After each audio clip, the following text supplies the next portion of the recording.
Happy to be here again to take you through in another very exciting, informative, and of course interactive edition of the program. So wherever you are in and around the country, thank you so very much for joining us again. And yeah, we have some very interesting lineup this morning. And of course, as always, we will of course bring you our stories, and then later on bring our guests so as we can discuss of matters, issues happening in and around the country, and of course sometimes if need be beyond the source of the country or the Gambia as well. So today we would bring you a report on GCCI's GCCI's of course AGM that was held over the week. We will bring you a report on that. Also part of the menu this morning, we would talk about the return of Gorgimboop as the anti-crime commander. He has bounced back. So we also discuss on that. We also talk about the COVID-19 matters and issues in the countries as stakeholders, just like the Gambia Red Cross Society, intensify efforts to suppress the spread of the virus in the country. So this and more coming ahead, and like I said, we also expect our guest will be here. So we keep talking of matters, like I said, happening in and around the country. So once again, thank you so very much for joining us wherever you might be around the world. It's Thursday, the 28th of July 2021. Well, mbokk yi ñu ngi leen di nuyu, or is it 29th, whatever, but I ñu ngi leen di nuyu beneen yoon fii ci Africa TV ñamaat mbégte dellusiwaat tey ci programme bi di Good Morning Africa. Comme ni ñu koy baaxoo di defee saa su ne tey alxamis yemoo ak ñaari fukki fan juróom-ñeent mooy 29th of July 2021 fu ngeen mënta nekk nag ci biir réew mi ba ci biti réew ñu ngi leen di nuyu bu baax baax di leen ziar di am mbégte lool àndaat ak yéen ci jotaay bi comme ni ñu koy baaxoo di defee saa su ne bu waxtu bi jotee tey incha allah ñu amaat lu am solo li nga xamante ne leen ko digtal suñu ay xibaar comme ni ñu koy defee saa su ne incha allah ci noonu tamit nañ dalal suñu ay gan ñu waxtaan li nga xamante ne mooy xew-xew yi ak tamit tolluwaay réew mi saa su ne loolu day am solo bu baax ñu koy def ndax réew mi comme ni ñu koy waxee foog ñu waxtaanee li fi xew mbir yi ak tamit doxalin bi. su ko defee loolu day am solo lool ñu gërëmaat leen beneen yoon waaye tamit rafetlu ci ni ngeen taamu suñu ay jotaay waaye tamit di safoo bi ak kóolute bi di leen wax jërë ngeen jëfati ci loolu su ko defee gannaaw nuyoo bi waaye tamit ñu am mbégte dalal leen ñu soobu nag ci biir jotaay bi dooree ko ak suñu xibaar yi laata ñu xuusti leneen. Well, let's kickstart with our first story this morning, and that will be, of course, matters of the GCCI.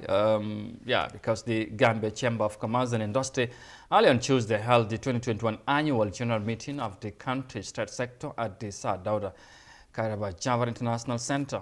Members of different trading sectors brought together their thoughts on the Chamber's position in the growth of industries beyond the borders of the West African nation.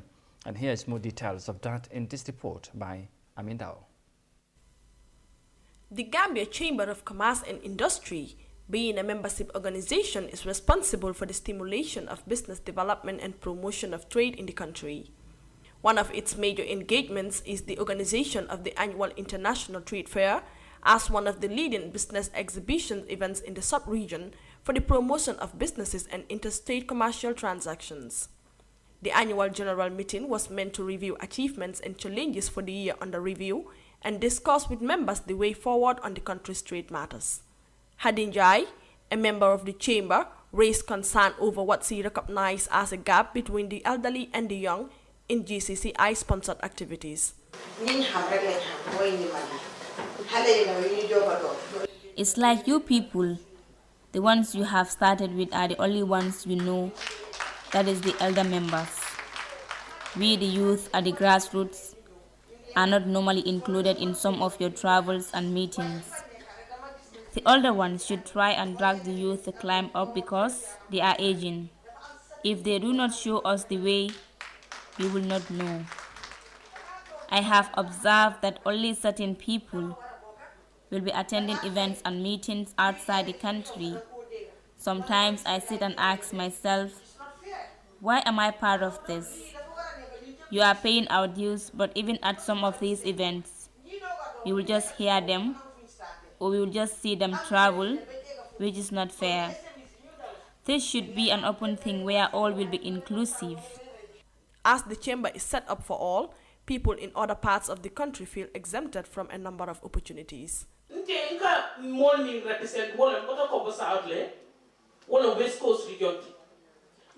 I'm representing the people of Combo South in the West Coast region. Us, like any other person, we should see ourselves in this. For me, I was brought up in Bakau, but I'm residing at Brusubi. But I do everything in Combo South. I want you people to have sympathy for us and see us as Gambians. If you look at the women in Combo South and other areas in the province, they are female citizens of this country. They should not be left behind. Either you are the president today because we voted for you to look after us. Please try and support women at the grassroots level. Don't forget about us because we are also part of this country. But here all we talk about is Serekunda and Banjul, and those are the people we see traveling. Try to turn your back on us. We also want to see ourselves as members of the chamber. Hence, women are seen at the forefront of many businesses in the country. Kebanjai urged the chamber to be more supportive to them to keep the chamber strong. The other thing I want to say is proliferation of chambers. What I want to say right now is we have a low reformation of chambers, and Mr. President, if that happens, it's like the chamber has done a great job because it's like we want to include it in the line. If that happens, we can carry all the women on our back by bringing the Women's Chamber of Commerce and housing them all at the GCCI. We will also bring the Youth Chamber of Commerce and house them as well. There is nothing wrong in doing all that, even if we are going to charge them. Let's charge them a small amount as their contribution. But let's try and help them so that they can see themselves in the chamber. The president of Gambia Chamber of Commerce and Industry, Idrissa Job, promised members of the chamber with additional networking events to ensure the flow of ideas after observing that the space provided for the AGM was limited. A forum like this, then continue. The importance of a forum like this is we should try and continue it because today people are exchanging ideas. We have seen mentors giving advice to the people. No matter the age difference, if the younger one is more experienced than you are in what both of you are doing, then he is your elder and your mentor. Listening to each other is education. Education is when someone has passed through routes to get to where he is. So I think I will promise you that we will start after this meeting for us to have more networking events. It will allow us to be telling each other the truth because telling each other the truth is very important. However difficult it is, we must be brave enough to face each other and speak the truth. The meeting considered the financial report of the chamber for the period ending 31st December 2020 for adoption as well as the audit and activity reports. For iAfrica News, I am Amindao. Gambia's business sector or family met to discuss matters of business or trade in the country. This was held over the weekend, as you have just watched on the report there. Quickly, we're moving on and do a report on COVID-19 matters because the Secretary General of the Gambia Red Cross Society has expressed preparedness of the humanitarian organization for the third wave of the coronavirus global pandemic. Alassane Senghor was speaking to Africa in the wake of renewed public consciousness on the dangers posed by the virus in its new trends. The government has since last week announced the launching the Johnson & Johnson vaccine in addition to the revival of preventive measures. The CISE has more in this report. Although businesses have reopened and restrictions eased in the Gambia, the resurgence of the coronavirus cases in the third wave is a matter for public attention. The third wave of COVID-19 bears the fingerprints of the Delta variant, according to health officials, which has been identified in 19 countries across the world. Secretary General of the Gambia Red Cross Society, Alassane Senghor, said the situation has compelled the Gambian-based international organization to double up efforts in responding to COVID-19. We have never stopped our operations since the beginning of the response since 2020, early 2020. We continued What we have done with the surge increase in the number of cases, what is being considered the third wave, we have scaled up our efforts. We scaled up our work in terms of the preventive measures, in terms of sensitizing the communities, and also helping communities to also take care of themselves in terms of use of face mask, sanitizing or washing hands, and also understanding the need for social distancing. So we've scaled up that work. Right from the outbreak of the pandemic, the Red Cross has been in the forefront, battling back the spread of COVID-19. Its role in disinfecting public institutions, including schools, had paved the way for a safe back-to-school period across the country. Similarly, Red Cross volunteers had been responsible for execution of various services of patients who died of COVID-19, as Mr. Senghor explained. However, the barrier protocol from the World Health Organization has positioned the Red Cross to empower families who desire to do the burials of their loved ones by themselves. The protocols for managing the death from COVID has changed. It changed actually late last year or mid last year when WHO changed the protocols from Red Cross actively doing the burial to disinfecting the bodies and then handing them over to the families to do the burial. Notwithstanding, in the event that families feel that they can't do it for obvious reasons, our teams will always do. So we have not been doing the burials. Mainly in some very rare cases where families want us to help, we will help. Proper equipment and resources are highly needed to enable a proper and timely response on all COVID-related emergencies on the side of the Gambia Red Cross. One of the challenges that we face and other institutions, including governments, have faced is the lack of resources to be able to respond adequately. But for us, and like I said earlier on, that's why we have been in communication with our parent body in Geneva and to support and give more resources so that we are able to respond adequately to the needs of the response in Gambia. The increase in the number of COVID-19 cases and deaths in the Gambia has overwhelmed both the Ministry of Health and the Red Cross Society, a situation for which Mr. Senghor urged for cooperation of all stakeholders, including the public.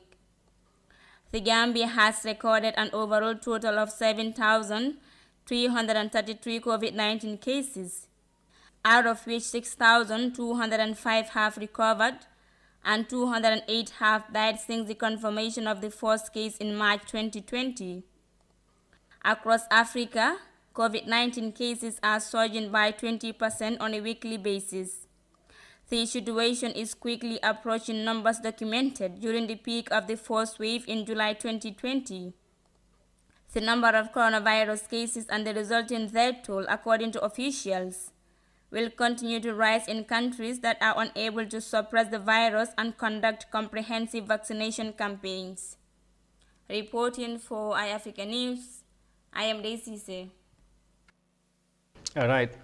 COVID matters in the Gambia. Of course, the situation is, a concern for everyone. I want to believe, of course, the Gambia Red Cross Society are not relenting. They are keeping up tight the fight against the pandemic in the country, as you heard from the Secretary General there, Mr. Alassane Senghor. We will do more COVID talking later, but let's cross borders now and head to North Africa, in Tunisia to be precise, because the Tunisian government has introduced new measures to contain the political tension in the North African nation that lead to the resignation of the Prime Minister.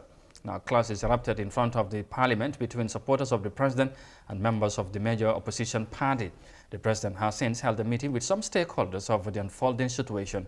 Here's more details of that in this report. The new restrictions come after clashes broke out on Monday in front of the Tunisian parliament, where supporters of another party and others backing President Kais Saied gathered.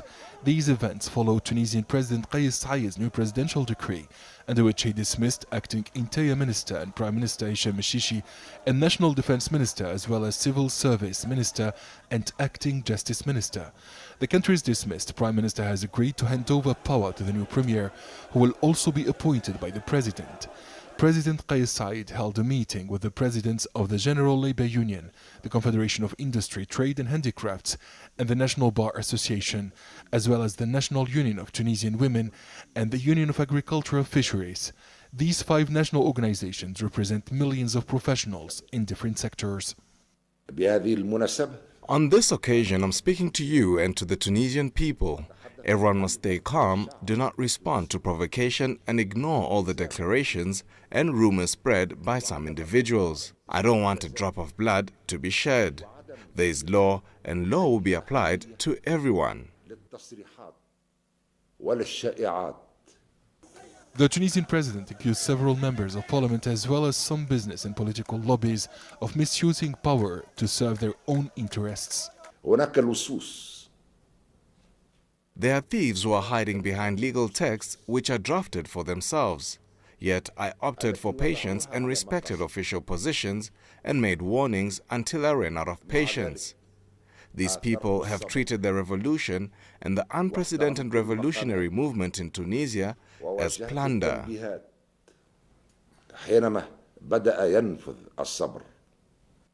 The president's actions came after a day of protests against the government and the biggest party in parliament, the moderate Islamist Ennahda, following a spike in COVID-19 cases and growing anger over chronic political dysfunction and economic slump. The Tunisian public opinion remains divided. Many citizens have shown support for the presidential decrees, while other people have criticized Said's recent moves. Kais Saied should have made these decisions before. It's better late than never. The situation is chaotic because the former rulers failed after 10 years in power. We've been impoverished and starved, and our purchasing power is very low. We're defending the legitimacy against a coup d'etat. Kais Saied's move is certainly a coup. Any wise person cannot accept it. We do not care about power, and we are not afraid of anyone. The Tunisian General Labour Union hailed the social and popular protests held across the country. The UGTT urged the president to respect the constitution and ensure the continuity of the democratic process in Tunisia. Prime Minister Hisham Meshishi has officially resigned and declared that he will hand over power to the next premier, who will be appointed by the head of state. President Kais Saied said he will respect the rights and freedoms and the deadlines for the formation of a new government in the next few days. All right, from that report there in Tunisia on the country's political situation, we quickly come back home again. This time also we report on matters of security because Gorgui Mboup is back. Now, it is 10 months since Gorgui Mboup was dismissed as the commander of the anti-crime unit of the Gambia Police Force over police brutality. In addition to his demotion, the officer was sent out of the Greater Banjul areas following a dismissal recommendation by the National Human Rights Commission. The said commander, or the same commander of the Armed Forces unit of the police, has been called back to the duty for which he was once criticized. Omar Ahmad Toure tells us more of that in this report. In July 2020, anti-crime commander Gorgui Mboup was accused of hitting Ibrahim Sane with a hoe on the genitals. The boy, who was arrested with other young people, was subjected to forced labor at the anti-crime unit. The National Human Rights Commission recommended his dismissal and that he should be punished. It could be recalled that in 2019, when protesters who accused him of brutality burned his compound in Ibo Town, the incident was triggered by riots in Serekunda following the death of one Usman Dabo, allegedly under police custody. Gorgui Mboup was eventually removed as commander of the anti-crime unit of the Gambia Police Force and then transferred to the North Bank region amidst public pressure. Crimes in the Gambia has since the condemnation of police oppression in the way of the anti-crime noticeably been triggering public outcry. The level of insecurity compelled the police to introduce what it called Operation Zero Crime with a view to restore public trust and safety. The anti-crime unit established in April 2018 is mandated to combat crime and criminal activities in the country. Under Commander Gorgui Mboup, the unit won the Most Outstanding Crime Control Service Award in West Africa in 2018 at the Africa Security Watch. Gorgui Mboup tightens his belt with a counter-terrorism training in Egypt. Ivory Coast, Mali, and Israel. He served with the French Special Forces in the Kidal 23rd Squadron and won the Red Beret French Special Forces Award in 2016. Reporting for iAfrica TV, this is Omar Ahmadou Toure. Gimbope is finally back, and yeah, that's why this is back in the police anti-crime unit as the commander again. You know, he was there before, and during his time, there were recommendations that he should be transferred, and that happened. Somehow people were not, you know, happy or whatever, thinking that, you know, he was too much. But we discuss about that, discuss about some other issues also making rounds in the country. We talk about probably a bit of COVID, talk about the recent happening in the KMC, but of course in the unfolding situation, political landscape, arena in the country with our guest this morning. So once again, if you are just joining us, this is the Thursday's edition of the Good Morning Africa program right here on Africa TV, and wherever you are, thank you so very much for choosing us as always, as ever. So su ko defee mbokk yi ñu gërëmaat leen bu baax a baax comme ni ñu koy defee saa su ne xam ngeen ne buñ ci tolloo ñu dalal suñu ay gan ñu waxtaan ci tolluwaay réew mi ci mbir yi nga xamante ne ñu ngay xew comme ni nga koy defee saa su ne xam ngeen ne comme ni ngeen di tàmmoo di ko gisee ci plateforme bi ñu defee ko noonu incha allah tey nag suñ gan yi ci biir jotaay bi nañ ci am ki nga xamante ne mooy lawyer Assane Martin xam ngeen ko taxawaayam ci réew mi moom mooy suñu gan tey ci jotaay ji waaye tamit ñu am Matar Sène moom tamit keneen ki nga xamante ne ki ngeen ràññee ci taxawaayam ci réew mi surtout ci li nga xamante ne mooy ci wàllum géew politique bi waaye tamit ci yu bari yi nga xamante ne dañ ko dee xeex ñoom ñaar sax mun naa bokk nañ benn cap mooy activisme dañ koy def waaye nag surtout ci géew politique bi tamit dañ cee yëngu bu baax a baax su ko defee foog ñu am yaakaar ne nañ déggee ci ñoom waaye tamit ñun ñëpp ñu am ci lu am solo comme niñ koy waxee su ko defee ñu doore ko lawyer ñu nuyu la amaat mbégte bu baax a baax dalal la tey ci programme bi comme ni ñu ko doon defee ñu bàyyi la nga nuyu ak Gambien si ak ñu ñuy seetaan right now. Yeah, jërëjëf Amadou, always welcome your invitation. Comme niñ ko waxee la rek, iAfrica has been here. I mean, the dëgga what is more important now is the state of affairs si country bi. Ni moo réew mi di demee su fekkee ci wàlli politique la ak social life bi. So it's always good. Dégg nañ xuru xaara yi nag waaye yéen journalistes yi yéen a gën a this thing, but again di nuyu ñëpp ñuy déglukat yi ñu xuus nuyu suma brother Matar, definitely gis nañ taawaayam. It's very important that si platform bi nii. Thank you. But we are always welcome with iAfrica. All right, thank you so much lawyer Assane Martin. ñu wax na ko tudd na Matar moom tamit ñu nuyu ko ñu amaat mbégte dalalaat ko beneen yoon Matar ñu bàyyi la nga nuyoo ak Gambien si ak ñu lay seetaan right now. waaw jërëjëf Amadou asalaamaaleykum wa rahmatullah ñu ngi nuyu askan bi yëpp ñu ngi seetaan iAfrica TV di nuyu management ak staff bi yëpp am mbégte kontaante si yéen si liggéey bi nga xam ne yéen a ngi ko defal réew mi ko defal seen boppa di nuyu suma brodo bi suñ lawyer ñun ñëpp muy Alaaji Assane Martin di am mbégte kontaante waatu mu tase moom si beneen plateforme ñu ngi woon mosoon nañoo tase si plateforme time yi di mayoral race bi yàlla def na tasewaat nañ am nañ ci mbégte kontaante di jàng si moom lu bari di jël si xalaat si moom si lu bëree bëri Amadou di la nuyu di nuyu askan bi seetaan yëpp di wax rek ne am na solo trop pour ñu teewaat fii waxtaane mbiri Gambia ak li nga xam ne mooy li ko wër. Yeah, indeed. Jërëjëf Matar, is good ne sax tudd nga ko bokkeen ngeen jotaay bu ngeen bokk mujjee bokk wala bu ngeen bokkoon mooy aju ci wàllum mayoral elections yi mooy KMC te ci jotaay bi KMC du ñàkk of course ñu waxtaane ko ndax xam ngeen ne jamono moo xew parce que ñi yaa ngi ko wax waaye dama bëgg a juste rek balaa ñoo dugg ci wàllum KMC ba dugg ci wàllum politique bi ñu dooree ko office développement bi xew ci wàllum security police bi Gorgui Mbub lawyer of course yu yaa ngi doon follow development si ba li taxoon ñu jëlee ko ci anti-crime commander bi ñëwaat na ban jàngat nga ci am. Well, pour the police ñoo xam ne ñoom ñooy institution xëy na ñoom def nañ seen assessment comme niñ ko waxee woon gisoon nañ Gorgui Mbub yes appear na ci ay commissions which is the TRRC waxoon na foofu noonu ñu bari questionoon nañ the history and death and so on. Policing nag easy wut man si policing bi la judo for almost my life and I also am na security experience waaye Gambia ni mu tëddee easy wut ak li daan xew ak léegi jamono dox na soppeeku na but again from their point of view assessment bi gaay defoon mooy amoon na yu nekkoon dafa nekkoon question si moom bi gaay génne ko fii yóbbu ko ci provinces bi xew nekkoon na for a deary time léegi gaay feel ne probably mu ngi liggéeyam xëj na ba léegi mun naa ñëwaat mu effect something here.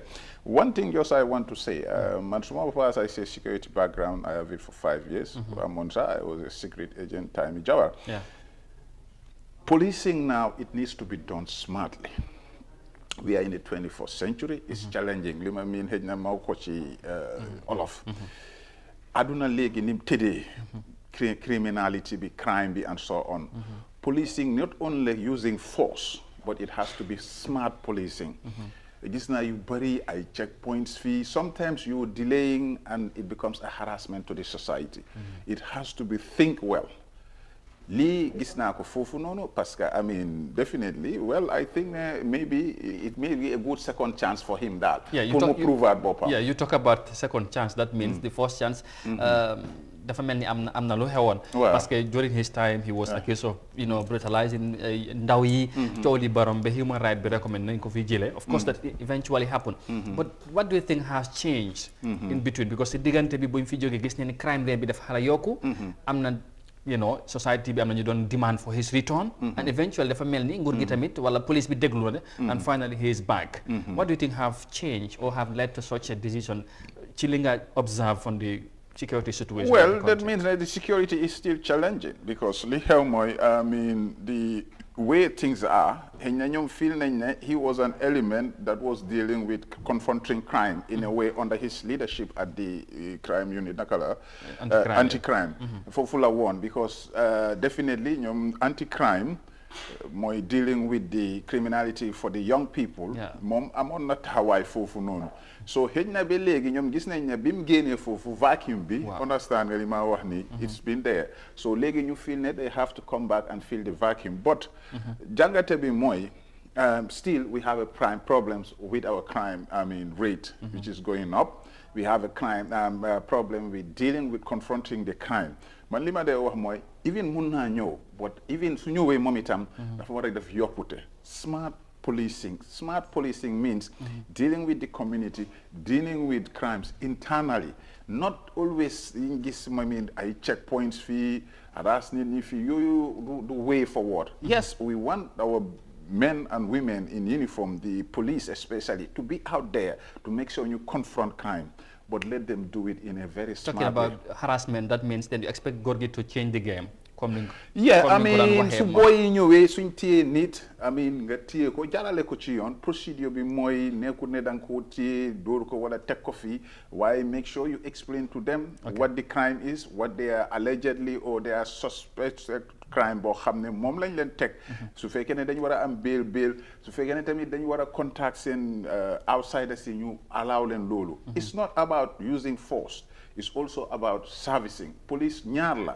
Then they am police force and police service. Lee is always every day have to serve the community. All right, very well. Matar ma ñëw ci yow situation bi nu mu demee góor gi bu mu fi nekk yaa ngi dégg coow li ba tax recommendation am ñu jëlee ko fi mu ñëwaatam bi tamit am na ba léegi ñu ko gisee la ne jàpp ne xëj na ni mu doon def Gambia daf ko soxla woon waaye am na ñi nga xamante ne jàpp ne surtout wàllum ñu human right ñu koy activiste yi ak yu mel noonu ñëwaatam ci anti crime unit bi mu nekkaat seen xeet ban gis-gis nga ci am. Yeah, thank you very much Amadou.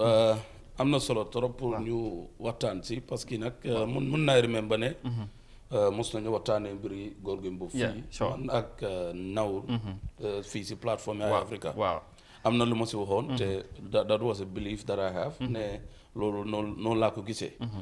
léegi nag daf daa am solo nit ñi di déggee ñu ne comme ñun suñ xalaat. la ñuy wax. suñ gis-gis liñ foog ne loolu rek mooy li war a xew kana comme doomi réew mi lañ. ñun gis nañ about 2 to 3 aspects about this. ñun benn bi mooy brother Martin wax na ko mooy about the issue of the community itself.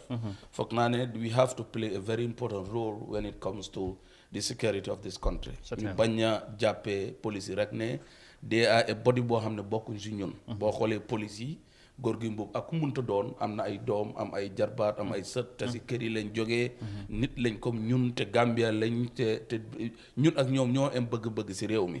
den lépp lu ñuy def loo xam ne luy yokku jàmm la yokku nit ñi gën a am confidence ak freedom pour mun a move on with their life foog naa ne war nañ leen si jàppale te jàppale boobu dina tax liggéey bi ñuy def pour mu gën a mun a yomba même góor gi mbuub xam naa ne dañ ko indi because of experience bi mu am. track record bu mu fi def waaw xam nga léegoo-léeg am na yenn ruq-ruqaat yoo xam ne si policing wala si security xëy na ñun we are not expert in it waaye xëy na moom xam na ko wala mun na ko contrôle dan ki fa nekkoon te nag dëgg-dëgg rek mooy am solo. góor gi mbuub play na a very important role when it comes to controlling the crime rate in this country. Because of the period of time bi mu nekk anti crime detect nañ ne ndeketoo ne lu bëree bëri nii sax daf doon xew si réew mi. yu bëri robbery yu bëri sàcca yeeg yeneen reyante beeg yooyu it was contrôle na ko. wàññi na ko ak doole. daan moom bi mu fi jógee. changes bi nga xam ne gis nañ ko. ñu gis ne scale up ci wàllum insecurity bu am. waaw dafa crime yi yokku ak yu mel noonu. dafa yokku ak doole dafa mel ni ñun. xaw ma ndax ñaari mbir moo si mën a nekk ndax dañ ko xale yi dañ ko ragaloon. moo tax lu bari liñ doon def duñ ko doon def. wala ndax nim ko doon doxalee. dafa uti ak ñoom ñi fi nekk nuñ ko doon doxalee. waaye comme lu brother Martin wax am na solo ne ak doxalin bi. naka lañ war a contrôler crime bi. waaw foofu nag mooy issue bi. man nag li ma gis mooy. sometimes dama ko wax off the mic. so I have to be very honest with myself ma wax ko tamit on the mic ne. man su ma gis-gis mooy ñun dëkk yu mel ni Gambie fii ak Sénégal understanding bi dafa des.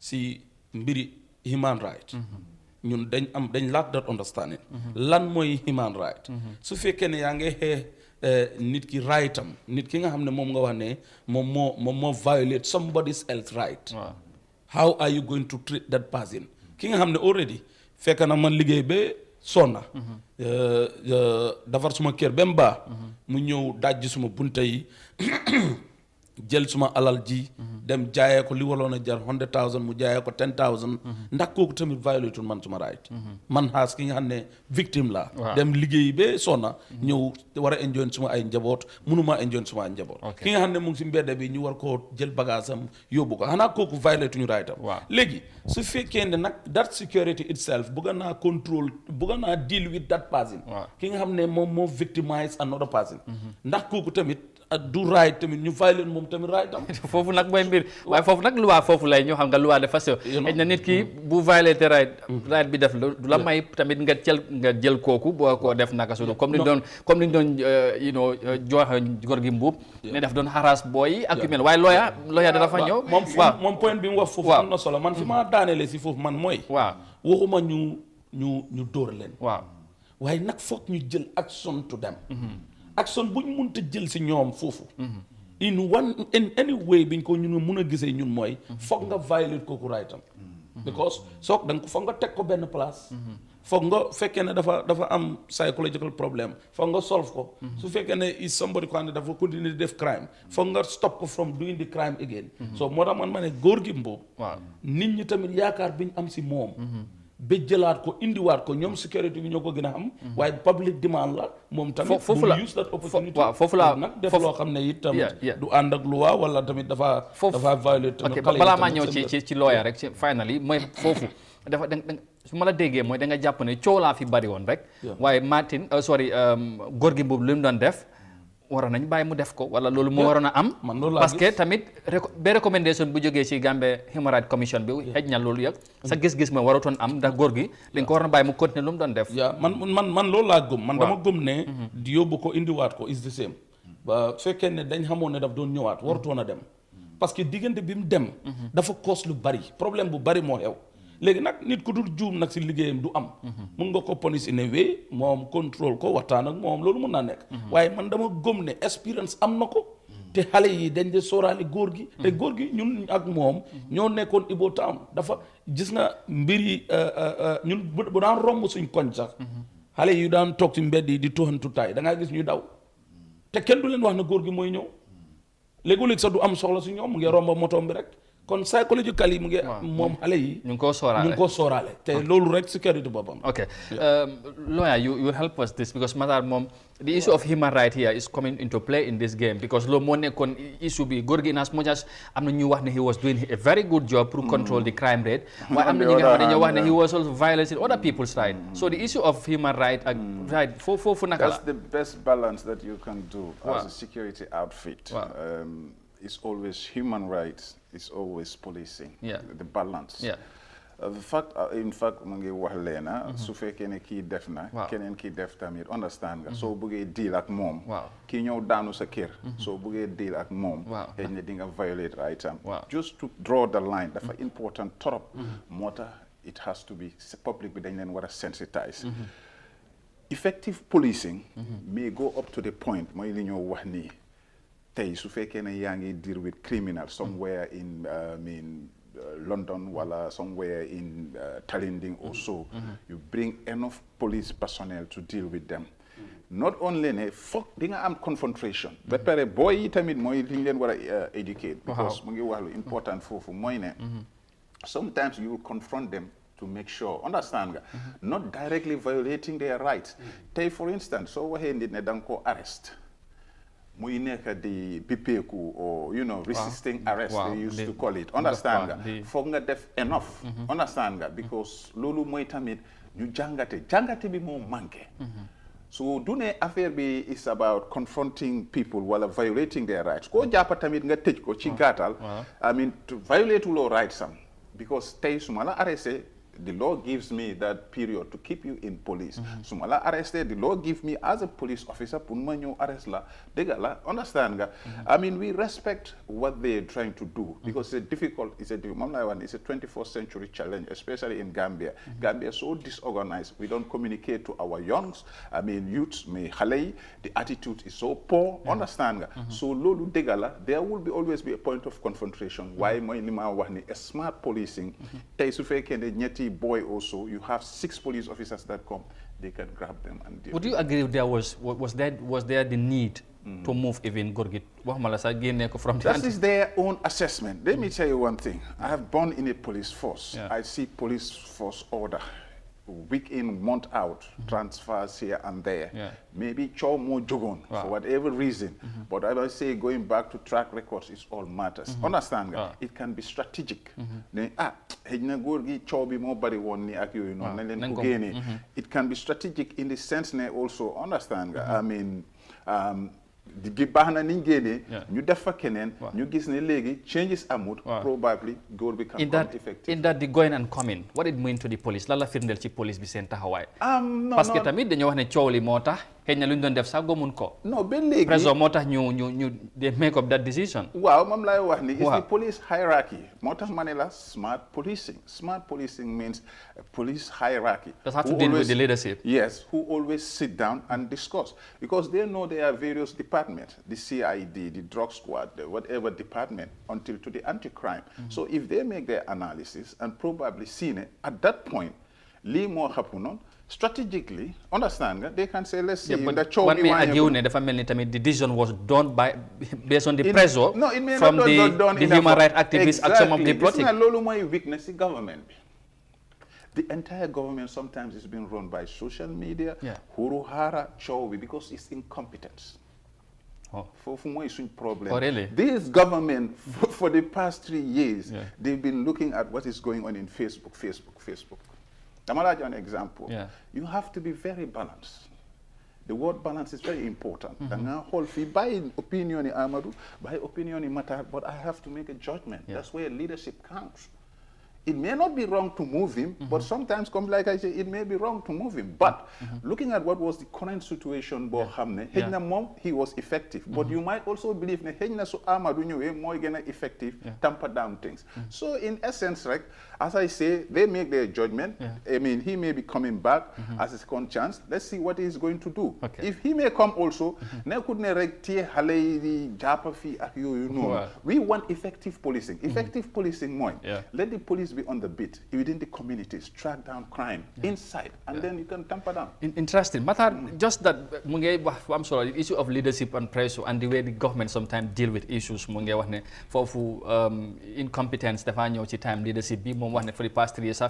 But even in the comments, when news broke out here, Gorgui Mbub if is coming back, criminals est-ce que problème bi tamit police bi décision bi li tax ñu jël ko waruñu am nuñ ko doxalee dañ génnee Gorgui Mbub yóbbu ko emaluñ ko fii sax si combat bi yóbbu ko ba ci def bi waaye day fair to him. waaw léegi man li ma fa gis rek mooy. ñaari mbir rek laa fa gis. waaw xëy na nag dinaa xala differ with my brother si issue of the leadership bi nga xam ne xëy na moom la joxuñ baaraam. waaw ok man li ma gis mooy when it comes to reality dafa cause a crime. Wow. The crime being caused is against the laws of the policing and human rights. Wow. Then need no punishment. ñoom dañ foog ne the best punishment that they can do mooy ñu move ko. Yeah. From the urban to the rural area. But Matar dañoo nangu ne this is not despite loolu xew na jógewut ci ñoom there was a pressure, there was recommendation as well. No, it's not a pressure. Man li ma gis mooy liggéey buñ jox ay nit la ñu investigate comme with a resolution or comme recommendation ne lii lañ xalaat ne loolu ngeen war a def te loolu mooy responsibility nguur gi pour ñuy déglu tamit askan bi déglu tamit ñi jox responsibility liggéey comme mu ngi mel ni biñ ne am nga jaane commission bi biñ leen joxee liggéey recommendation bi ñëw am loo xam ne nguur gi def na ko am na loo xam ne defut ko loolu dafa nekk coow ñu bari de blame the government because dañ def kumba am ndey kumba amul ndey ak yooyu bii tamit recommendation bi mu génnee bu si government bi diggaatoon tànkam di same thing rek loolu la nit ñi di waxaat waaye comme police bi nangu nañ ne seen doom wala seen nit moo juum moo mistake ñu punish ko man dama foog ne that punishment bi ñoom ñoo xam parce que ñu nekkuñ seen office waaye ñun suñ gis-gis xalaat mooy waroon naa nekk ndax niñ ko doxalee noonu lañ ko waroon a doxalee foofu mooy ñun ñëpp suñ problème waaye war nañ ko punish parce que dafa violate somebody's right boo xam ne digg it was very harsh nga bàyyi ko noonu mun na koo defaat wala keneen defaat ko te loolu mënoon naa gën a cause moo xam dan good te nit ñi lu ñoo ootee démocratie bi human right ak yooyu mun naa gën a yokku man foofu rek laay gisee beneen bi ma si teg tamit mooy mbiri government bi ni ñoo dégloo nit ñi we are in ñun mun naa ko ne baby démocratie si lañ nekk nguur gi tamit dañ dee learn from the people itself parce que nit ñi ñoo leen fa teg te nag mënuñoo nekk si rajo yeeg télé yi Facebook beeg page yi si yëpp di coow ne nguur gi du ñu déglu. waaye foofu tamit li gën a bari mooy soo gisee muy wax mooy nguur gi bu ñu balaa ñoo déglu dañoo bàyyi ba nit ñi waxati ñu soog a jël décision based on ci loolu te tamit foofu tamit foog nga joxal lañ baaral. parce que tamit non li ma wax ñoom dañu li ma wax nguur gi dafa mel ni yow ak man. waaw parce que président Adama Barrow moo ko jiite. waaye dafa am departments. am institutions am area. am na ñoo xam ne ñu ngi def li ñu war a def. am na ñoo xam ne defuñ li ñu war a def. fan laa xamee ne defuñ li ñu war a def mooy. bi askan bi jooyee mu déglu askan bi xam ne. problème am na somewhere. léegi ni mooy def mooy dugga si foofu. am lu mu fa jël bu gisee ne di best decision mooy li nit ñi di wax dama war a def loolu yéen da ngeen ko war a def mu condition ñooñu ñu def comme tey rek li xew lii yëpp xam nga dégg nga coow yu am ni yëpp. tey xam nga nguur gi bu fóolee xaanam rek noppi daf am na fu nit ñi di xalaat foog mu ñëw dugga moom it xalaat ne. kon nit ñi li ñuy jooy foog naa ne loolu dëgg la moom it mu def gëstoom. bu gisee ne li nit ñi di jooy loolu mooy dëgg moom itam am na right mu intervene. because of nit ñi ñoo ko fa teg foofu rek laay waxee waxuma na nag ne most of their decisions yëpp dañ ko war a jëlee from the people sometimes you take your bold decision responsibility pour nga def loo xam ne di lu mën naa am arrangé wut la yow Amadou arrangé wut Mr Martin waaye nag dina arrangé 60% of the population. Very well. Loolu am na solo comme laal nga sax ci affaire issue of nguur gi te utee ngeen ci gis-gis xam naa loolu nañ ci ñëw ci kanam. But just quickly rek ñu move on to another development mooy bu ñu war a waxtaan affaire KMC sànq rek yaa ngi ko doon wax ne si ngeen géej a waxtaan ci plateforme am na lu xew ci KMC financial scandal bi nga xamante ne ñu ngi koo wax $12 million yi lawyer yaa ngi xam naa ne dégg nga développement bi lu fa xew ban jàngat nga ci am ci KMC lu fa nekk di xew right now wala luñ wax ne xew na ci council bi. Yeah, like we just discussed earlier, it all comes to governance. It's not the word governance is doxalin. It's not, it doesn't matter whether institutions, leadership, li yëpp dafa count. Ñun at the state that we are, and looking at our progress level, we are still not moving the way people expected. Mooy liñ doon wax nii rek, different views, different opinions can come. But suñ la jiitalee ne ronal an institution is a question of your leadership skills, is a question of your management skills. Understand where you listen and how you come to conclusions is very important in life. Being patriotic is very important. Trying to sacrifice for a country because you demanded that job. First of all, my one affair policing. I was born in the police. Or I was born in the barracks, put it that way. I served in the police. Currently, the state of affairs with our police, really, we are not satisfied with it. The equipment, the uniforms, the budgeting, and so on. They have smart leaders. I have noticed even the minister is a very smart guy. But is he being listened to by the politicians? I don't know.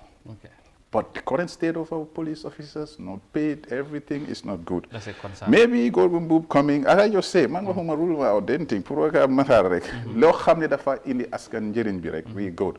But come back to where it is important also, governance. Politics, in terms of our local level, it's the local district. We are talking about the KMC issue. Yeah, exactly, specifically.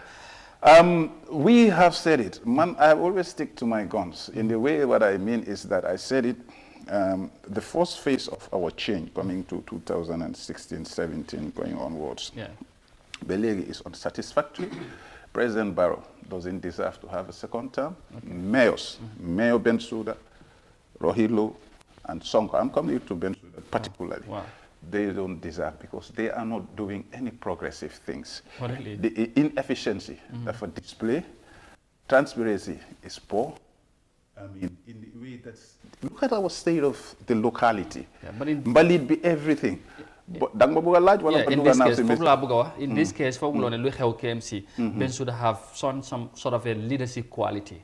Lim génn denounce to condemn ko in its totality, expose the crime as well. I have been in the trail with Bensoudas. Most of them with the Papanjais, Bakaris, and everything. We were saying a lot.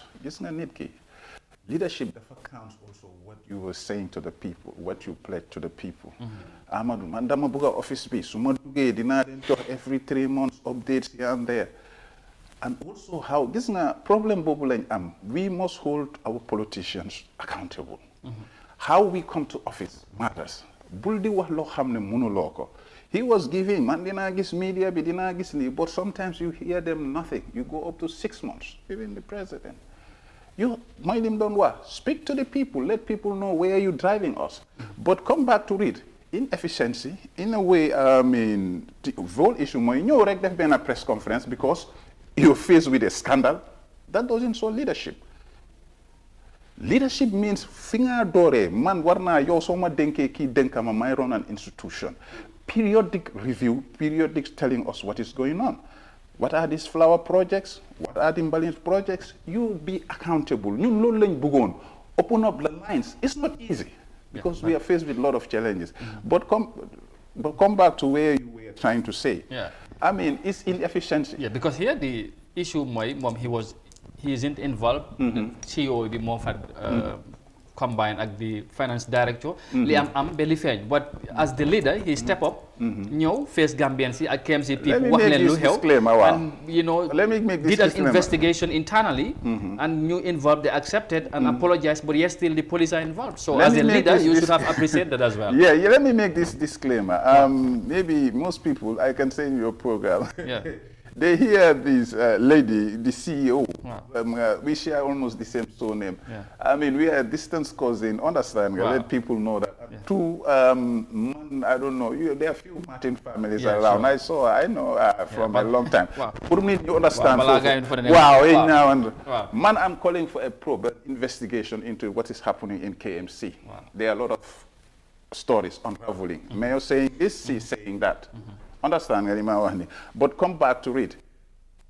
If you were sitting in your own institution, the problem, people expect you to come and tell them what is happening. And it's not going to be one version story. There is another story out there. The police are investigating. Lehau KMC currently moine. I mean, Soko Hole. One thing more, like I just say, stories are coming. But one thing we noticed there, just part of our notification. So Buge Wahme Bensouda, I'm not saying that the CEO is free to go or whatever. I'm not lim jar, maybe corrected.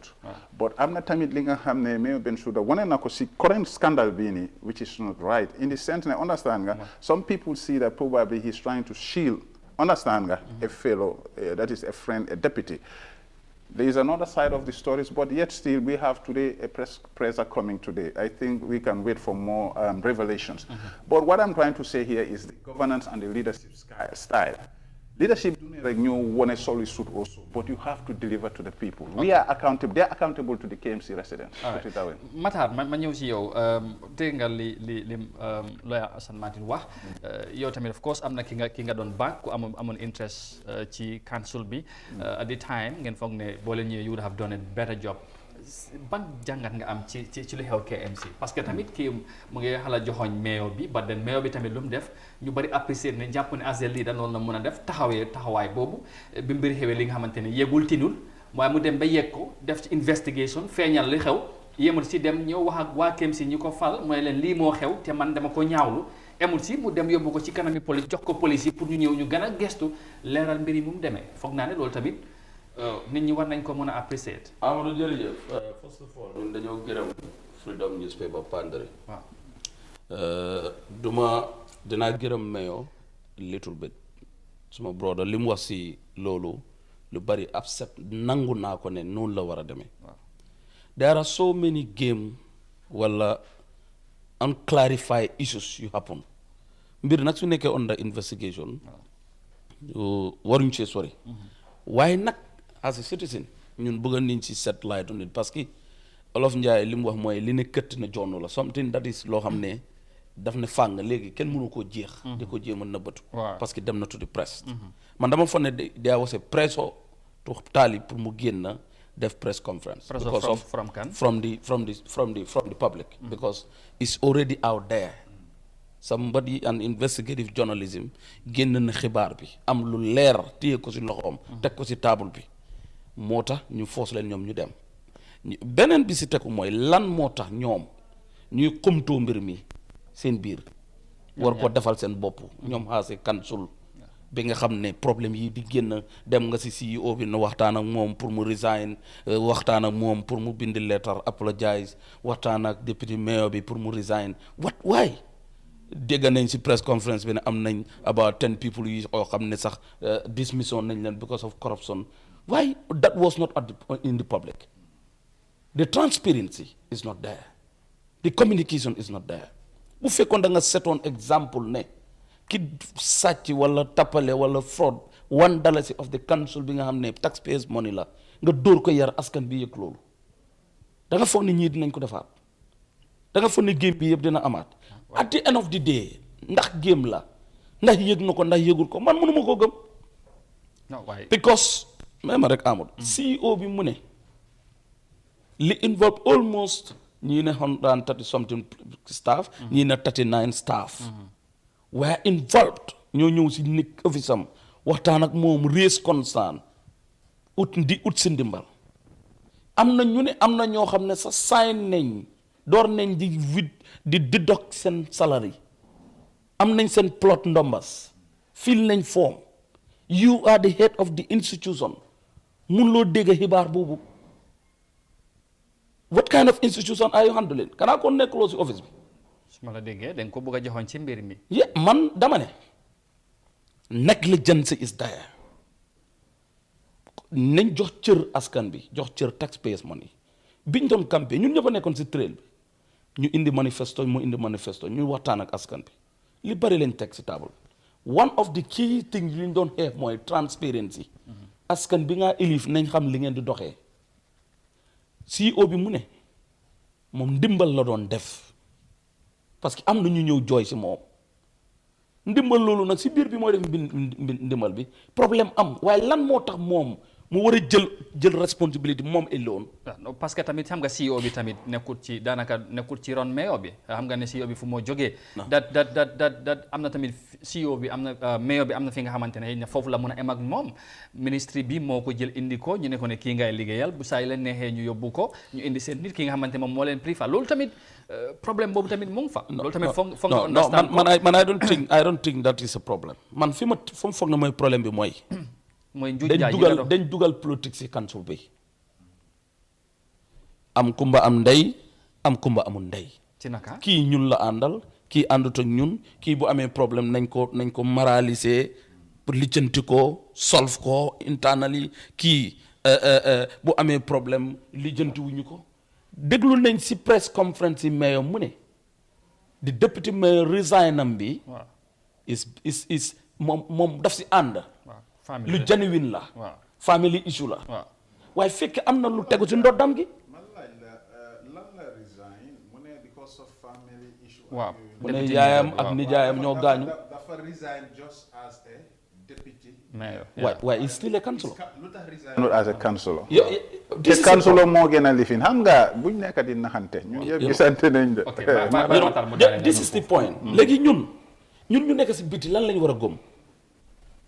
at the beginning li xew nii moo waroon a xew at the beginning yow has the mayor realize nga ne am na foul play bu happen in your institution and it's not only one person that is involved if you are trying to tell me ne moom benn li ñuy wax welfare association moom la doon jàppale directeur baa ngi fa président baa ngi fa secretary département ñu involve bari na Amadou même rek ma laan foofu ñu involve bari na then yow war na am na problème mayor am na problème with his administration if more than 5, 6, 7, 10 key players in his institution are involved then moom yëgut ko kon moom am na problème loolu mooy dëgg lan moo tax yëguloo ko am na ñoo xam ne sax ñu ne am nañ plot ndomba door nañ di dog seen xaalis waaye bu mu ko yëgee waaw léegi bi mu ko yëgee am na lim def naka la ko yëgee. waaw lu mu ko yëgee loolu leneen waaye lim def tamit. loolu non dinaa ñëw si lim def. man de dinaa si ñëw ma ne. waaw lim ko yëgee. ak ñun ni ñu ko yëgee mooy. the information was out there for week or plus week nit ñi di ko naan lu xew léegi nag moom mu take up the responsibility. oote press briefing. waaye balaa loolu waaye press briefing boobu balaa press briefing bi dafa def investigation ñu gestu internally au council general meeting. gars yi waxtaan ci mu ñi nga xamante ñoom ñoo involve ñoo ñu nangu ne ñoom ñoo ko def ñoo bind ñëw tamit apologize so loolu tamit.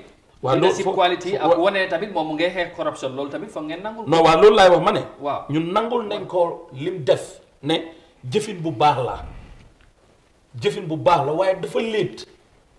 dafa am a very big question mark in it ñun we are not police nekkuñ di fa liggéey waaye dañ ne ñun joxlin bi jaar na yoon waaye dama ne problem of administration mu ngi si KMC affaire yi problème yi mbalit yi génnoon na nit ñi di si am problème ndax leeroon na affaire yi moto yi ñu ñëwee nit ñi si am problème am nañ si class with the government am na lu bari li xew leerut. est-ce que bëgg leen profité ci situation bi. non ci politique because ñu ngi ci politique. non it's not about non ñun ñoo ko génne in politics time bu ñëwoon beneen time dinañ si wax dégloo si statement ni kii mu ngi ko wax ne ko ne lii political era lañ nekk. nañ ko lijjanti. parce que bu génnee fële am na leneen luy cause dafa cause alarme da man li ma wax man mooy na police yi def seen liggéey mbir mi buñ ko indi kumba am ndey kumba amul ndey su fekkee ne CEO bi is moom moo faulty why is still working freely right now no she's under suspension why suspension bi is very late Amadou am na lu si ne waaye ñun nag comme ñu ñaa ñoo déglu ñun luñ mën a wax mooy ñun mooy we are not satisfied the way our councils are operating parce que lu bari lañ war a defar lu bari la leen nit ñi yaakaaree lu bari moo war a xew te xewut. non nga seen joxoñ nguur gi kon tamit ci loolu. non all everybody all inclusive. surtout parce que nag tey. parce que lu leen war a council yi nekkuñ di KMC alone ñoo gën a bon lay yoon KMC. waaw lu leen te ñoo gën a suffer when it comes to li leen war a dimbale ba ñu faj yenn problème yooyu nguur gi bokk na te nguur gi nekkuñ di ko def. non waaye loolu ñoom seen responsabilité la ñu fight ko pour am ko. waaye nag taxe dafa seer. saako mbalit ñaata la xam nga tey président Barrow bu xamee ne Talib àndut ak moom li mu war a def moom moo jiite nguur gi. non it's not about waaye loo ko mën a génnee politique yow xam nga loolu tamit. Amadou it's not about the president himself dama ne dañ am it's about the Gambia waaye yow xam nga ni ministry of local government tey lu ndaw lu mayor di def yéen gisu leen lu yéen gisu leen mayor man gis naa Talib Bensouda li muy def dama ne effort bi moo tuuti. waaye Matar the effort is too small. am bi resources bi nguur gi buñ def ok man Ibo Town laa dëkka for the past 3 years yi yëpp amul benn at boo xam ne duñ oo KMC na leen ne amuñ fuñ jaar ndox mi lekk na suñ yoon yi goto yi fatana tali bi boobu seen ñu ibbi ko boobu seen ñu bale tali bi yooni Ibo Town boobu noonu mosuñ koo ibbi. Matar président Barrow ñëw na meeting Ibo Town ñëwati na fa Ibo Town am ngeen ministre waaye lan la fa nguur gi def problème bi li ma wax mooy li council bi responsible ak lu nguur gi responsible moom la Uncle Martin di wax ne responsibility ak governance dafa am division of labor problème bi dafa yaatu waaw dafa yaatu waaye ñun li ñu gis mooy with all these things seen mbir seen bopp lañ fa nekkal ñu ngi lijjanti seen bopp lijjanti seen famille lijjanti seen ay mbir waaye lijjanti wuñ askan bi. ok that's the truth. Mr. Martin. yeah. yes jàpp nga wax sànq ci lu xew ci député mayor bi. resignation bi. yooyu yëpp xëy na ay coow ñoo dégg la nag waaye li taxaw liñ gës lu gën a fees ci li nga xamante ne mooy tey mun nañ koo jàpp. te mayor bi ñoo wax ko mooy njuuj njaaj 12 millions bu xew. te council bi du ci mën a génn loolu mun ngañ koo wax waaye tamit moom ci. njiital bi nga xamante ne moom moo jiite gis nañ taxawaay bu ci am. dama jàpp ne inaas mujj xëy na bokku leen gis-gis wala àndu leen benn mbir waaye mun ngeen apprécier lu mu def noonu leneen li mooy council bi ci boppam est-ce que bëgguloon da ngeen ciy bëgg a rax politique xëy na comme. non lii du non ko bokk gis-gis ñun askan bi su ma fa nekkoon tamit wala Matar wala keneen. you serve the whole askan bi nga serve. It's a governance style and a management style. I'm going to buy help buba. Mom, even President Barrow said the same thing like they were. You know, I mean, this is a nitki institution that's important torop. So ko govern dafa am ninko wara doxale. Moy li mo wax ni amna yu bari yi nga wara daw. Yu bari yi nga wax nit ñi balang fa duga. So demé be nga xamné gox du la gis, gox du xam ci lan lañ nekk and so on. Ñu tok be affaire yi ne tel nga génna ci. Lolu still is not a sign of a good leadership. Mi nekkul ne dañ jëtt outé different gis-gis de. At the end of the day we are just now talking as what is happening. Are you trying to say the mayor is responsible or he should be more responsible for KMC right now? No, I am too experienced and mature to just blame it on the mayor. Things are unraveling, but we are all reading as to what is coming and some of the demeanor and what is happening. One thing is that politics is there. It's based on them. I am not there politicking, but politics is there. Of course, if they do wrong, we will tell them. If we do wrong, they should tell us. But here is the thing. Moi ne mayo bim gene se wax na story ndaw si CEO dégg nañ moom itam another version coming out there, but we are still yet to balance as you know things are under investigation. But si liñ jàngate rek for now loolu lañ doon try ni di analyse xam nga ñun yëpp dañoo déglu di wax and the story is moving day by day. Tey su fekkee ne beneen story gis nañ ko Matar dafa ñëw mu nekkaat beneen thing. The reality is that it's the running of the council and how councils should be effective, efficient, and also ñun efficiency bi lañ gisut moom la moo point out. Efficiency boobu tamit est-ce que jàppaloo ne nguur gi am nañ ci responsibility because lu leen waroo ak council To many, they are not doing it. It brings us to what I used to tell you under this program. So-called NPP, so-called UDP, they are not good in showing people that they can govern well this country. Can we go for an alternative? This is what is challenging Gambians. The best alternative that we can have now, we need to do a cleanup. This is a change I saw them in local Birkama local council just quickly. You don't feel there is no progress there. Then you KMC, people are observing. Because nini dofatun, nini la dugale, nini bari nyungi rechu. Because li how my gisuñ difference ngay gëna belegi poto and so on and so forth. Nekune this thing. Yo maybe it's a progress mo nga set up a flower balit and nga cover bakote dump site. But again, what is affecting people is always there. Lima buga wax moy ci mbir mi mom. Tay sax ñina dinañ ci dégar lu es. Understand nga because of this thing. But live from story, we just take from story. Wow, mom la ñoo wax ni moy ne staff welfare fund using it's a guarantee. Staff see they were more probably like Matar explained. The lady is looking at the welfare of the staff. Probably the mayor has a different view. Probably the mayor thinks that she is doing it wrongly. Understand? So all these things cumulating. But the fact of the matter is that institution, it questions your efficiency. Ndax mun nga yobu council, it questions also your transparency. Really hamali mala warulo talk really because su fekkee ne Matar laaju ma sax man war naa talk periodically ma ne ko Matar yaa ma dénka understand nga man loolu lay wax. Politics is not deceptive. Ndegul ma wax la si suñ trail bi moom lay wax ni si trail bi you go talk about 1 billion gis nga li président Barrow tamit de wax politics mun ngaa ñëw wax lu la neex non ñun loolu moo tax duñ ko jël te ma wax ni doo ñëw face nit ñi it's an insult to our intelligence. You just talk about 1 billion whatever xam nga li ma wax ni where are the financial statements? Some of us don't know ñun ñu ngi defar KMC de understand nga li ma KMC lañ nekk and you owe us an obligation. Xam nga bëgguma wax ne maa ngi project suma campaign manifesto here and there but if it was me I feel it's obligated. Li ma again I believe in self-assessment anyway.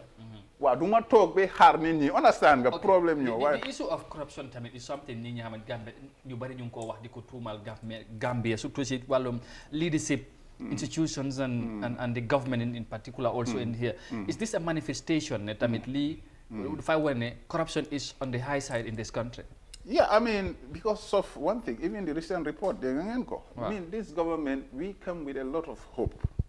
And they are not, Gambians now are becoming more hopeless and things are becoming more polarized. But back to corruption culture is there. Man, Rima campaign, in my manifesto, and I had also Mayor but Nyomsen Bos Tekerun.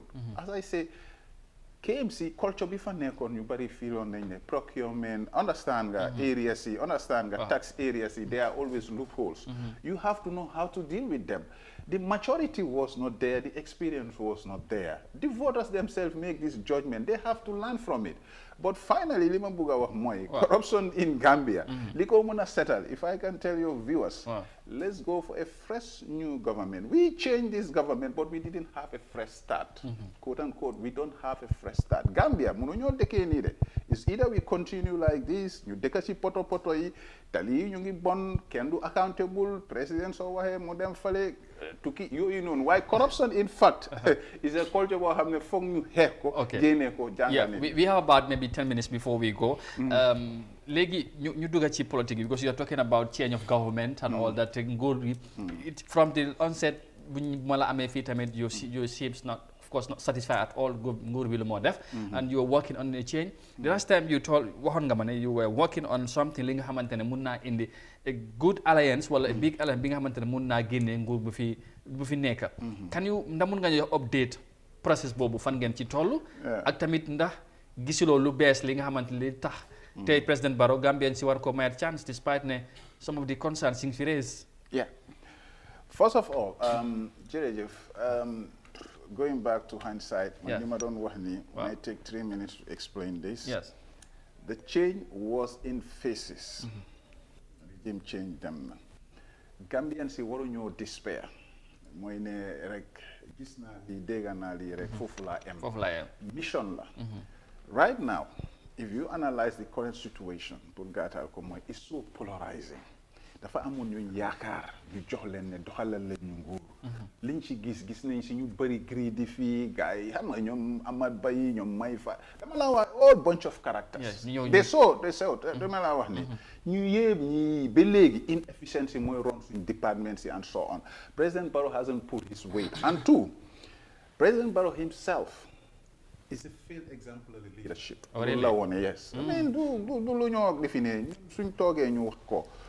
don't insult the intelligence of the Gambians. 3 years, 5 years, it should be to Momo Usenu, lawyer Dabo. They don't deserve any this thing because that's what I was saying. Unless Gambians in Bugalen keep, but they don't deserve to be elected. For one reason, fail in terms of leadership. What matters in leadership? I'm not being a politician. Did Kadu 3 years, 5 years. Then you program nini do ma bokati election. Yo yakowa. How about I listen to those videos also? Then you are program. What are we teaching our youth? Look at the institutions itself. They are failing. I'm not from talking. I've been a state of whatever TV where I was watching. Hey, they came and how we want the Gambians in Neil and Mel in terms of junglers or whatever. Because people you need to know hamne. They can need a Gambian Mel. Who hamne you fake and you feel you indeed. Bottom care. What I talk in 3 years, 5 years. Ahead. Politicians, we should not be deceptive. Man, yo mundenyo am a different view. Mundenyo support a different political parties. Yo sim yaga dinga sani karta. I'm not for more sani. But we should have leadership that not be deceptive. Better the worst of all. Someone look at the situation. Mom gainde bu ray. Mom alta alla dala city ni femko na 2021 December. Na la jo update si alliance. Mota malenga jo 2 minutes right. Legi yow nga ne gaynde bi nga rey gaynde boobu ngay xaar pour mu ñëw help la nga takka sa daala so near the Dala city also I'm miracle say la football city nole but come back to it in essence my alliance bi man li tax ñu put just this like that dañ leen joxoon chance and opportunity for them to govern us well move the institutions reforms like you know the various reforms commissions and everything even the constitution we are looking at a new governance that can come in as the task option mu give Gambians a fresh start in the word constitution be in the word sanity in the word tranquility. Amadu fi nekk ni polarisation bi kulo bi saga bi ñiro ngaayo ñena ñi be nga xamne dañoo wax ne the green picture or the bleak picture that I see here from APRC UDP ñi so leen fi jëlé dañoo nekkal fi ji yépp kenn du fi am waaye nit ñi ñoo politique dafa bon be nga xamne da nga need leadership bu smart ku soba ku ñew jox ñu a fresh start. So the update is the alliance is still alive and we are talking. And in the next few weeks, I've already informed your guy. I can say that we will went into a press conference about Hamne. We will give update as to the alliance. But in the next few weeks, we want to close talks. Put it that way. With political parties or with new? Yeah, we have some parties. Well, we have some parties that are already engaged. I myself have taken a direction, but there is also another. Are you not worried MPP is getting more weight? UDP is getting more weight. And you said, people are saying this. The lousy. Talk accent card, and we believe people will make their judgment. The independent voters and undecided voters in Gambia, they hold the majority. You are going for them? Absolutely. Okay, Matar. We have not a mom, Gomnani, York Mayor, and Casa, York lawyer, Utegis. Ban Jangal, Chilimwa, Fuintolu, Chile, President Barem, you bury Yunko Nani, for Lim Defagum feed, Reomi, Yakar Bun Amon, Dore Kuchi 3 years, 5 years, Wahed be, Yakar Tasla Tiam, Actamifunek and Mungila at Reomi. Naka Gise, Nagomgan, President Barrow definitely Warata. Gambian si war ko bayat fi ak li Assane Martin wax jërëjëf Amadou dama dina outé mom si gis-gis waaye dina am yo xamni dina ko nangul lima wax rek moy suma waré rate president Adama Barrow by this time of the day man dama ko jox 65% out of 100 matar parce que do nga tek ko fan parce que man lima gis man Gambia is moving when it comes to democracy, when it comes to independency, when it comes to governance itself, when it comes politically, mindset be, nit ñangi trying to be mature, trying to be tolerant, te lolu yep mo créer the environment parce que mom gis nañ waxtu wu nekk mu ngi gën a emphasize more party commune people express seen views people waxtaanee li nga xam ne ñoom loolu leen fii laay non même rek ma ñëw Amadou même ma ñëw même rek ma ñëw ma ne njiit is very important tey bu dëkk bi doxee ñu ne président Adama Barrow la bu doxut dañ ko blame then the leadership is important li ma gis man mooy président Adama Barrow mun nañ ko joxaat chance pour mu jiitewaat réew mi for the next 5 years pour mu am government boo xam ne government buy independent la government bu nga xam ne dafa am his own operational system waaye tey boo xoolee nguuri coalition bi gasal ma suul moo fa gënoon a bari all these past years non xaaral ma pare rek Amadou foog ma laan pour ñu maa déglu tam ñu understand fi maa waxee man ma ne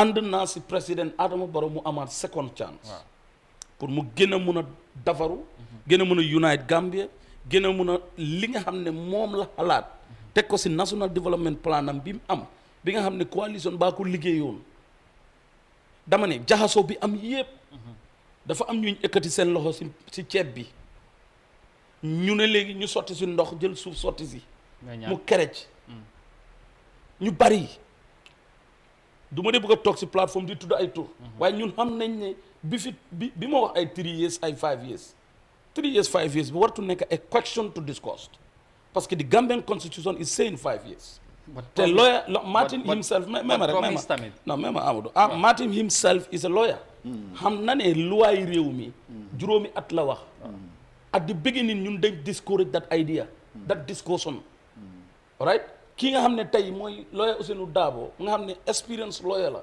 bokk na si ñu xam ne ñu ngi leen di joxañ ne bokk nañ si ñu defar luwaay réew mi te 1997 wala ñu ko champion moom mu taxaw defend loolu nekk juróomi at la réew mi constitution bi wax na président Barrow génn si ñetti at yi te képp ku ko wax ñu yóbbu la si loi bu ñuy jógee ñuy ñëw mu nekkoon agreement boo xam ne signé wuñ ko ñun gisuñ paper bi gisuñ kayit bi gisuñ si condition bi ñu ko defee wax kese la ñun ñi nga xam ne bokkuñ si alliance boobu bokkuñ si coalition bi Mama Kandeh am na si right APRC amul si right if you confide those people their votes su ñëw ëpp coalition bi seen vote si then su ñooñu ne no that 5 years no 3 years may man laan rek 5 years la man am naa right ma accept ñooñu seen feelings then nobody should blame président Adama Barrow fo juróomi at ñetti at boobu man bëgguma woon ñu discuss ko sax li ñu wax mooy léegi di political platform bi nekka dégg naa mu ne gaynde gi nga xam ne moom la ñu wax ne moom la gaynde gi rey gaynde googu la buggaat mu ngemb ko waaw dama ne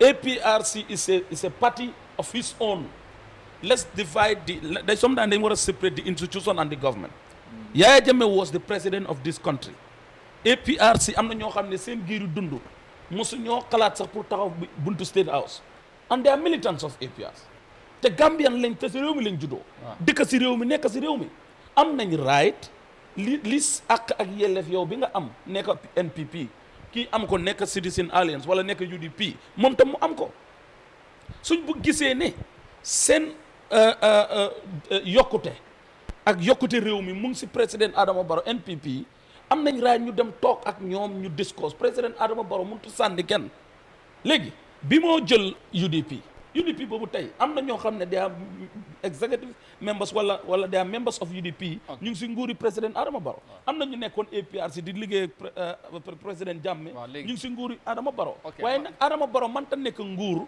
di séparer parti bii séparer parti ba léegi nag moom su bëggee win APRC gis nañ ne parti la boo xam ne am na doole parti la boo xam ne am na njëriñ te intérêt am mu ngi fa moom as président parce que lim leen bañaloon démb ba teel mu ngi leen ko nangul non lan la leen bañaloon non 5 years APRC ñu ngi fii di xeex seen nañ jot seen alal yi seen matériels yu nangu dégluwul leen ba tey mu ba élection jot mu ba jot di seen moto yi di leen ko delloo léegi président tamit non may ma tuuti président Adama Barrow moo jël moto yi nguur gi la moom moo ko jiite ñana ko jël it was a committee that was established waaw but yeah who was champion in the committee léegi la moo tax mu war a delloo loolu moto yi non seen right la APRC am nañ right ñu jox leen seen xaalis yi jox leen seen moto yi jox leen seen bagage yi commission bi waxul loolu waaw commission bi is just an individual like me and you waaye nag dëgg bi mooy parti bi nga xam ne daf doon exist institution bi da nga ko bëgg a rey léegi APRC waruñoo dunda dama la waaye li ma laajte mooy ndax APRC waruñoo dunda no APRC waruñu waa APRC waree dunda may ma rek war naa dunda suppress nit ki for 4 years président Jammeh ko lim lo dima nga bàyyi sa interest ñoo nga taxaw Amadou président gis nga APRC haajo na non haajo gut mun naa haajo waaye loolu gis-gis la su la nee ñoo haajo ñaari camp moo fi am président Jammeh mu ngi fi non ne ko fi ndax APRC ne ko di dox of course mu ngi dox dan lan la jotee ak APRC non li ma léegi da ngaa punish APRC because of Jammeh non président Barrow waa du yoon non li ma xew léegi mu ngi mel ni ngay nangu président Barrow interest am moo taxaw non du interest président Barrow kese man soo ma laajee man ma ne interest réew mi mooy NPP ak APRC ñu booloo UDP ak NPP ñu booloo ndax xuloo bi jeex UDP NPP waaw gis nga loolu déedéet gisuma ko waaye dama ne soo ma laajee man ma ne ñetti parti yi buñ booloo woon coow dootut am si réew mi kon ñetti parti ñooy problème réew 75% of coow yu jógee si réew mi yëpp yu diggante UDP NPP APRC ñooñu yëpp ñoo fi nekk ñooñu la yeneen parti ñu ngi fa léegi man ma ne kon moo tax MP ma léegi ñoom ñu ne non ñoom am nañ right ñoom ñu form a coalition oo ñu lijjanti coalition waaye dama ne di same right bu ñoom Alaaji Martin am di waxtaan ak ñeneen partis yi that's the same right bu APRC am NPP am ko GDC am ko UDP am ko parce que doomi réew mi lañ te si réew mi lañ nekk te militant suñu àndal si réew mi lañ nekk léegi nag amul kenn kuy undermine APRC mu ngi wax di undecided voters di waaye seetal ñaata parti ñoo judd léegi boo xoolee APRC di last voter registration voter election bi APRC boo divide the coalition divide yeneen parti APRC have majority waaye seen majority bi divide na léegi parti bu bëgg a win am nga right dem seeti APRC waaw moo tax MPP def loolu si njiitali finally rek on that context time bi jeex na yow we can qualify some of these things. Wow. The Just gentleman quickly. agreement and section 65 of the constitution says a lot. So we have section 63 affaire we know 3 years 5 years. We know one so I mean gentleman's agreement it was based on that resignation of the president.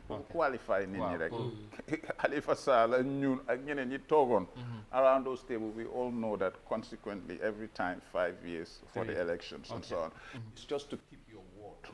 Xale bi ñoo seetaan dafa nekkoon a debate flip flop bi yëpp gis nañ ko foofu noonu however we decided that understand nga li ma wax ni that thing gone but here is the thing exemplary leadership failed institution but again with the issue of fan nga bugg a laajte mooy finally rek on the issue of chances of finally getting rid of the current government you are working on it so that's you still believe that that's a doable am ngeen chance bi pour gis ne with the APRC coming likely to NPP ni nga ko gisee ni it's almost a done deal process baa ngi on UDP standing on the other side GDC mu ngi fale with all that you believe you can go on we want to make sure the current government the alternative that is the best for the Gambians that's what we are trying to create with other parties those talks are on as I say we will contact you to give you update in the next few weeks thank you so much if the talks went south or the talks went up we will make sure that Gambians know. At the end of the day is that liñ bëgg a mooy polarization bi ñoom seen bopp xam nañ ko gis nañ ko léegi coow bi bari na between all these parties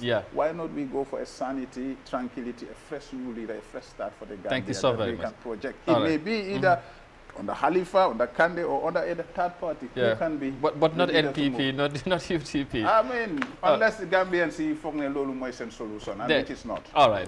Thank you very much, Matar. Fima do head suma kàddu rek Amadou Mboy. Dina gërëm Alhaji Martin. Parce que dafa important. You talk with people that have experience and that understand the laws very well.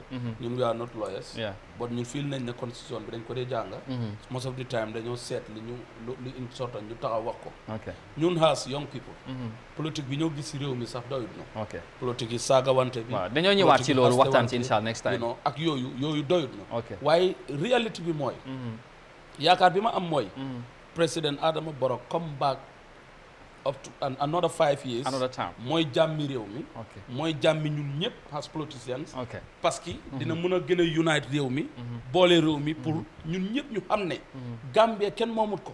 APRC ñoo doon rule 22 years taxut APRC dañ leen war a gas sul leen. loolu mënta nekk. UDP was there for 3 good years te ñoom ñoo fi ëpp coow. li ñoo kaas nii yëpp di ko coow yëpp ñu ngi woon ci nguur gi dañ ko def. jërëjëf. thank you loolu nañ ci Halifa Sallah bi ma wax 9 months acting the vice president is Lawyer Darboe was not there xanaa moom du lawyer. jërëjëf ak yeneen so yooyu la ñuy wax ne. waaw ñun suñ gis-gis mooy Gambia nag politique ira lañ nekk. yéen ñi nga xam ne yéenay journaliste yi yéen a amee. affaire yi nañ ci wax dafa important tamit pour ngeen sensitiser nit thank ñi you ba pare coow li ñu wàññi ko Alaaji Madin tamit li gars yi di oote maa ngi leen di wax ne su fekkee ne mun nañ see boole président bi sax parti bi nañ ko si boole ñoom ñi nga xam ne yaa ngi ko cooxuñ de may ma rek yaa ngi ko coox non ñoom mun nañoo jàppale président Adama Barrow pour réew mi mu dem si kanam ñii ñu ngi fi bëgg a jëlee Barrow ngay wax waaw it's dependent jërëjëf thank you Matar thank you so very Matar Sène ak lawyer Atan Martin ñoom ñoo nekkoon suñu gante thank you so much lawyer for coming and we look forward to having you soon after the development bu ñu finalize we'll discuss that Matar thank you also well viewers that's all how much we got time for today thank you very much we give you rendezvous tomorrow for the week's ending edition of the same program and I hope we'll end the week on a very high note see you tomorrow thank you very much for watching and bye for now